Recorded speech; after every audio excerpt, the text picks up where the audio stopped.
Bonjour Ilana, bonjour à toutes et à tous.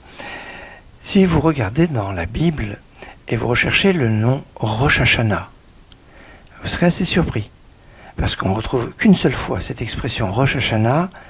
C'est marqué dans le livre de Ézéchiel, Yéhezkel, au chapitre 40, verset 1, où il est marqué la 25e année de notre exil, à Rosh Hashanah, c'est à Rosh Hashanah, le 10 du mois, Rosh Hashanah, le 10 du mois. Non, mais Rosh Hashanah, c'est pas le 10 du mois, c'est le premier du 7e mois. C'est pas le 10 du 7e mois.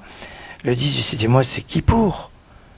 Eh bien, Kippour est appelé Rosh Hashanah. Oui, en effet, quand on est dans l'année du jubilé, c'est une fois tous les 50 ans, on sonnait du chauffard le matin de Kippour, et c'était le retour des terres aux premiers propriétaires, la libération des esclaves.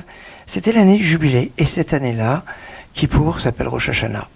Alors, on en perd son hébreu, Kippour qui s'appelle Rosh Hashanah. Et pourtant, le lien entre Rosh Hashanah et Kippour est fort, puisque ce sont ce qu'on appelle les Yamim Noraïm, les jours redoutables. Mais on a vraiment une grande différence, justement, entre Rosh Hashanah d'un côté et Kippour de l'autre. Remarquons quelques points. Rosh Hashanah dure 2 jours, même en Israël. Oui, même en Israël, on fait 2 jours de Rosh Hashanah, même à Jérusalem, alors que Kippour, on fait un seul jour partout, même en dehors d'Israël. Vous allez me dire, heureusement, Kippour un seul jour, ça vaut mieux. À Rosh Hashanah, on a un jour de jeûne la veille, enfin, certains jeûnent la veille de Rosh Hashanah, c'est assez méritoire, et tout le monde jeûne le lendemain de Rosh Hashanah, c'est le jeûne de Guédalia.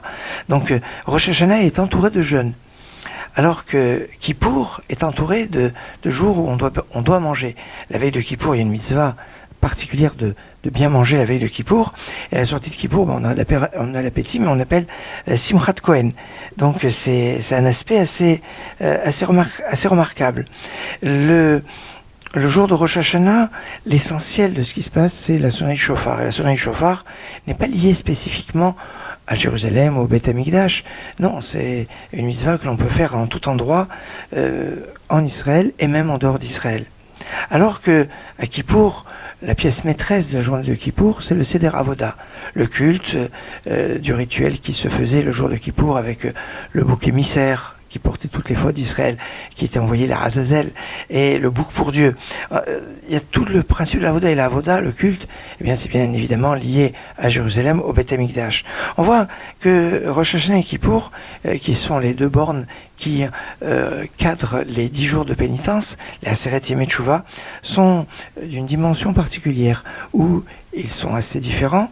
Ils se ressemblent sur certains points, et au point qu'on appelle Kippour Rosh Hashanah, mais on se rend compte qu'ils sont en fait dans une complémentarité extraordinaire, et ce sont en fait 3 jours. 3 jours, les 2 jours de Rosh Hashanah et le jour de Kippour, 3 jours qui peuvent transformer tout. D'ailleurs, dans la prière, que ça soit Rosh Hashanah et à Kippour, on a un endroit où on rajoute un certain nombre de passages qui sont introduits par le mot Ufren.